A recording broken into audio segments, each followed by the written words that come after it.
Welcome to 1 Minute History. And it's going to be longer than a minute today. But this is from my book I wrote for teaching homeschoolers called A Bible Believer Looks at World History. And I'm going to still talking about the flood of Noah, Noah's time. And you can find my book if you're interested in getting it on lulu.com or amazon.com or the Bible Baptist bookstore. So where I left off the last time, um, Noah was called to build one of the most seaworthy vessels ever built. I figured 450 feet long, 75-foot wide, and 45-foot tall, according to Henry Morrison, the biblical basis of modern science. Oddly enough, there's no record of him using iron, first worked by Tubal-Cain back in Genesis 4, in its construction, as was no use of any iron tool in the building of the temple by Solomon, 1 Kings 6:7. At any rate, all human beings on earth today and virtually all animals come to us from these few creatures that were supernaturally led onto the Ark of Noah. In it were preserved two of every kind of animal at some stage of development, at the very least. And there were more than two of sacrificial animals. So, but read that account.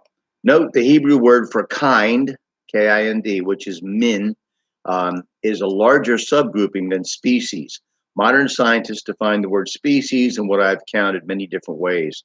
The science of genetics, well, one authority said 7, one said 26 different ways to define species. The science of genetics teaches us that there is enough extra DNA in any animal or human to allow for a great many variations, but there is no evidence anywhere that a lizard ever became an ape, or as the Smithsonian was so quick to point out in its letter against the National Geographic, that a dinosaur ever became a bird. So in 2349 BC, according to Archbishop Usher in his work Annals of the World, or 1 year later, according to Dr. Floyd Jones in Chronology of the Old Testament, after giving many years to the corrupt, decadent, and violent old world to repent, Noah entered the ark he had built, and the flood began, which wiped out nearly all life on earth outside of the boat. The mountains were covered with 22 and a half feet of water, and everything that breathed died.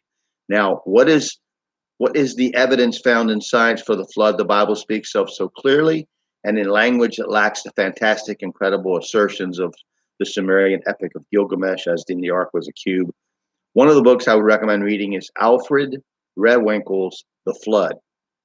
Now remember, geologists claim that the fossil record was formed through the same natural processes occurring today, and that it was laid down gradually over a time span greater than 600 million years. The Bible makes it clear that the fossil record is a result of the flood of Noah, a single catastrophic event. While a survey of history does not provide enough time to go into details regarding the science of the flood, there are certain concepts we can mention that you might pursue independently. While the flood continued for 150 days, the tops of the mountains were not seen for 10 months. I would refer you to the work of Harlan Bretz, geologist and winner of the discipline's highest honor, the Penrose Medal in 1979, with regard to the scablands of Montana, to see how a catastrophic flood, fast-moving flood, can change a large area of land so quickly, producing what uniformitarian geologists would demand took millions of years to produce. I suggest reading the book by E.K. Peters titled No Stone Unturned, Reasoning About Rocks and Fossils from 1991. I would also recommend you to study the results of the Mount St. Helens volcano and how so many changes that were previously assumed to take millions of years to occur could happen in a matter of hours.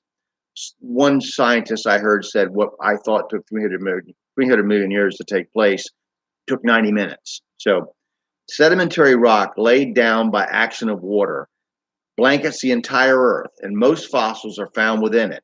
Except where uplift or erosion has removed these layers, every inch of earth is covered by hundreds of feet or even kilometers of sedimentary rock. Limestone, which is composed of debris from invertebrate exoskeletons, is in such a quantity it was used in the construction of such man-made monuments as the Sphinx and the pyramids. I want to move on with our timeline of study in the history of the world, but I'd recommend the work of creationist Kent Hovind, also known as Dr. Dino, a long time ago. And you can find his work on the internet. and used to be drdino.com, but then he had a lot of issues with the law and was locked up for a while because of taxes. So, but he's brilliant. I mean, I do recommend check him out on YouTube. All right. Thank you very much. Had a great time. I hope you got something out of it. We're going to talk about after the flood and the table of nations and things like that next.